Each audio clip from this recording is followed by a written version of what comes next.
Day one of the NBA draft is just one day away. And we still hearing a lot of things about our Chicago Bulls who pick at 12. And according to KC Johnson, he's still hearing rumblings about Collin Murray-Boyles and now Noa Essengue. Y'all thought I was playing the other day, huh? Y'all know we gonna talk about it and break it all down, but you know you gotta hear the music first.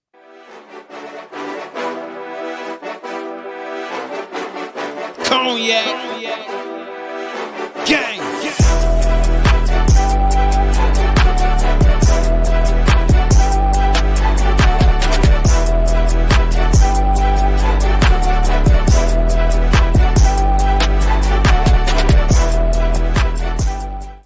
Shy Boys podcast with the Cognac Boys. I'm Cognac Boy Bobby, and I'm holding it down on another episode over here on Shy Boys podcast. So if y'all tuned in with me today, make sure you go ahead and hit that like button, subscribe to the channel, and hit that notification bell as well. Now, my man's KC Johnson, he was doing what he do.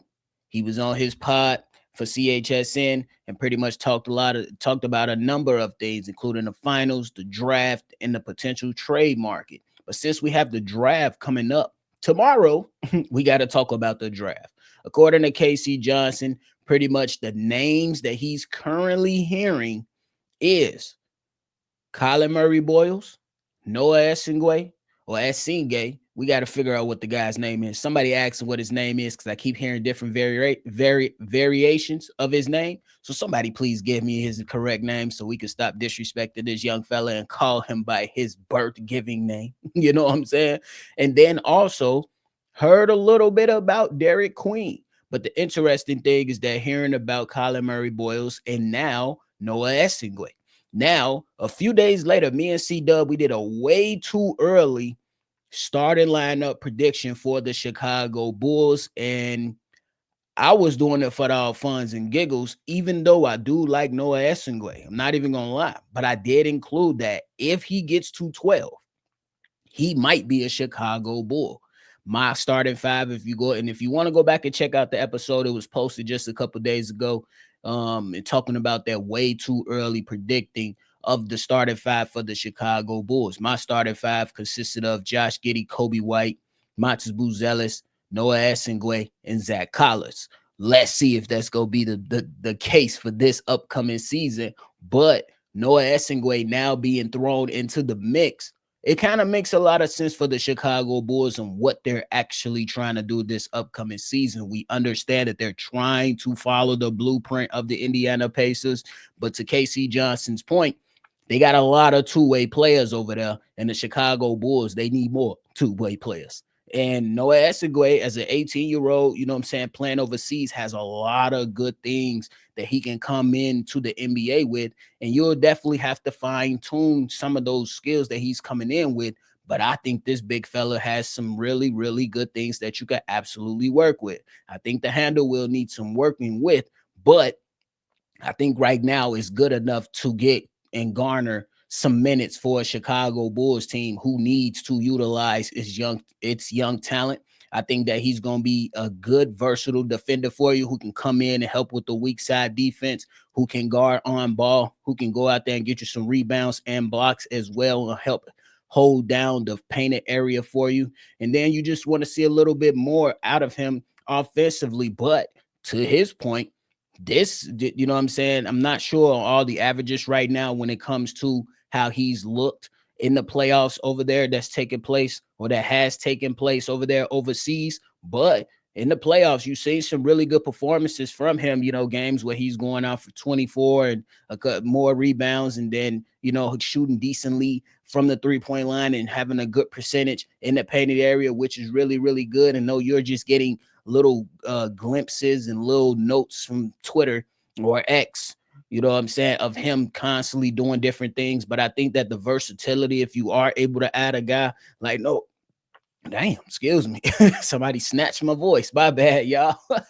But I think if you are able to snatch a guy up like Noa Essengue, it will make a lot of sense for the Chicago Bulls. I've been here saying that I believe because I was of the mindset that he may not be available, but if he is available, I think that's a really good option to have. Y'all know why I stand on it. I stand with, hey, if he's gone, and if you ain't got too many options, but when you get to 12 and you got Derek Queen there, Thomas Sorber there, and a couple more others, I say take Derek Queen. That's just my opinion.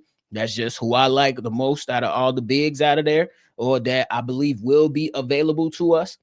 So we just gonna see what the Chicago Bulls do. What we do know, the Chicago Bulls better get a damn player that can come up in here and have an impact. That's what we do know, whoever it is.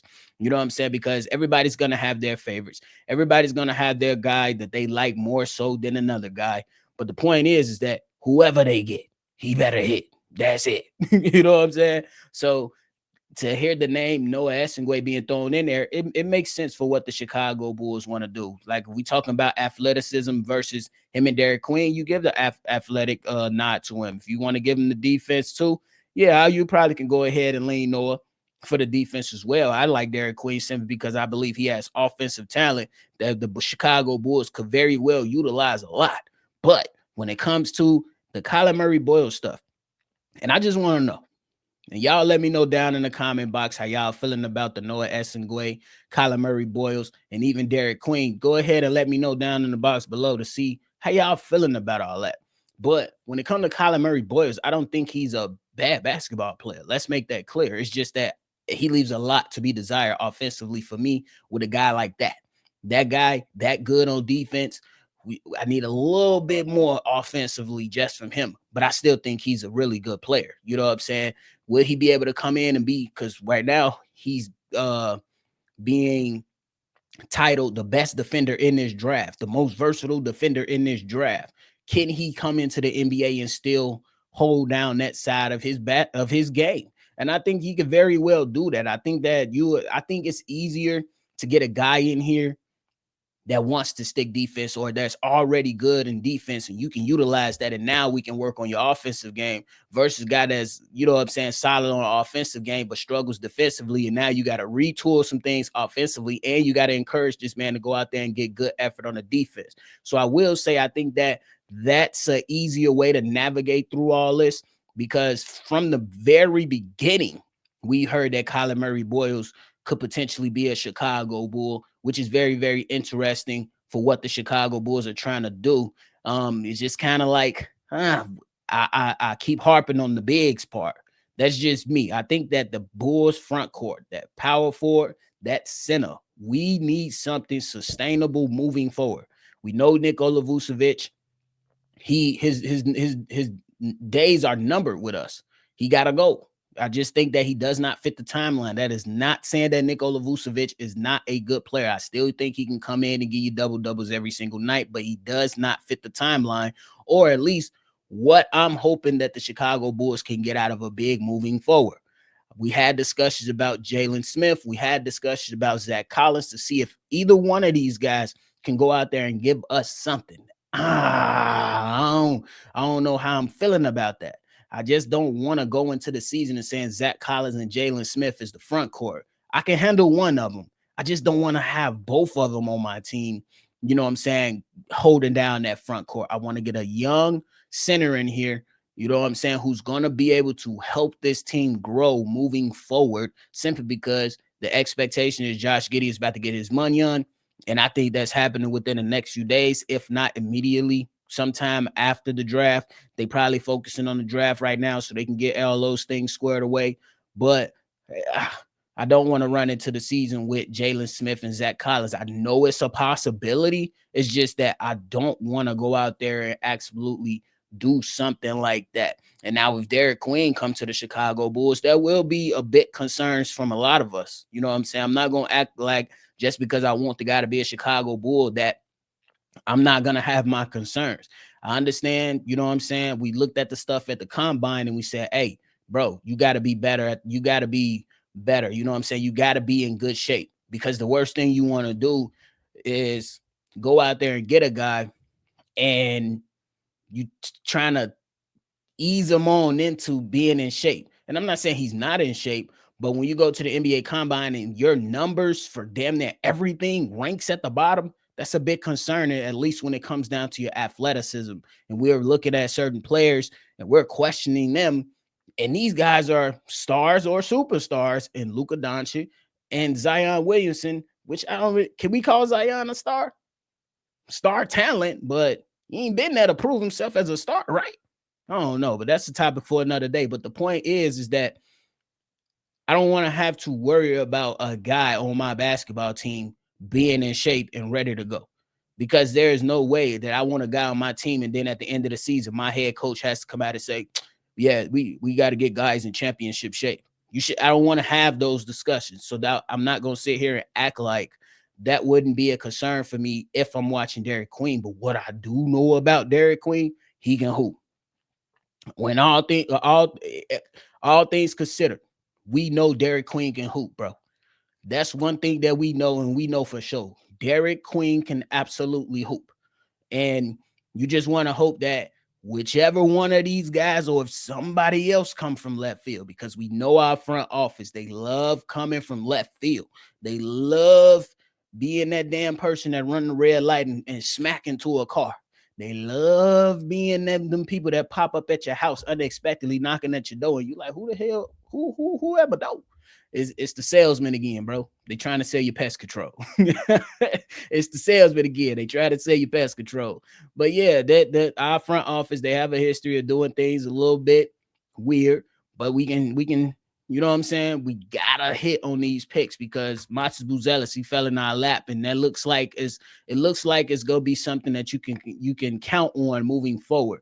The trade for Josh Giddey, I think that obviously you want to see him put together a consistent season, but as of right now, it looks like this is something that we can roll with for a couple years down the road and not necessarily regret it.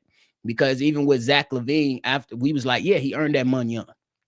But then once you got the deal, not me per se, but this is some of the things that was rumbling around Zach LaVine, like, man, we shouldn't have gave him the damn max contract.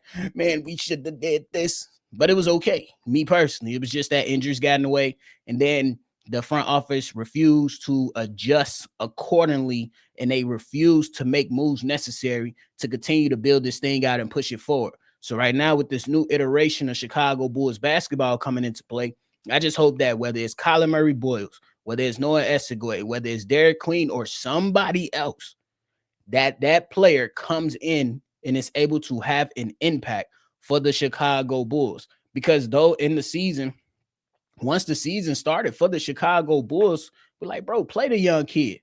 But hey, they didn't. They gave him minutes. They took him out. They gave him minutes. They took him out. And then he started to get consistent minutes.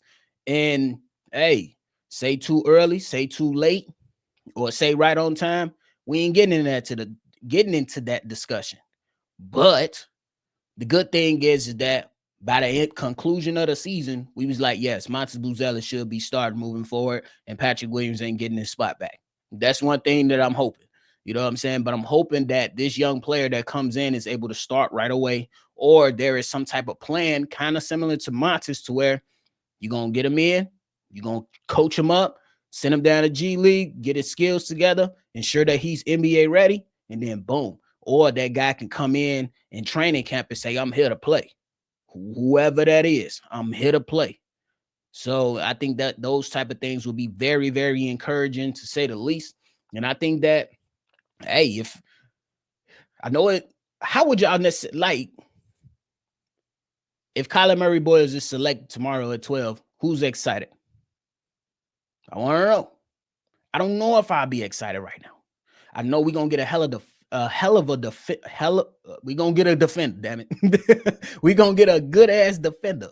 But I want to know, how is it gonna look and help the offense? Maybe you don't require him to have so much offense right away. Maybe you say, Matas Buzelis, you're gonna get more opportunities. Collin Murray-Boyles, you go in and cover on the backside, and then now you can gradually grow into your offensive game, because Matas is about to receive a lot of opportunity alongside Josh Giddey, alongside Kobe White, and now your system is revolving around that. But again, what will be the move at center?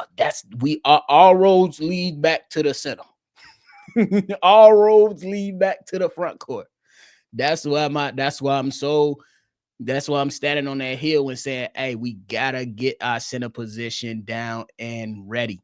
We gotta make sure that spot is good, and we gotta make sure that one of these guys that we select is a big guy that can help the Chicago Bulls push forward.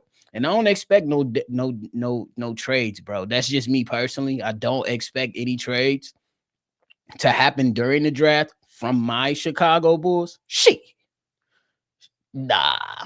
Before the draft, maybe later today, Nikola Vucevic has been dealt. But yeah, chances slim to none. Chances slim to none. I can't get my hopes up. I got to see what's to it. And then Javon Carter just pick up his player option. Why, bro? I ain't even gonna lie to you, bro. Why? I can't tell him to deny his money, man. I already understand it, bro.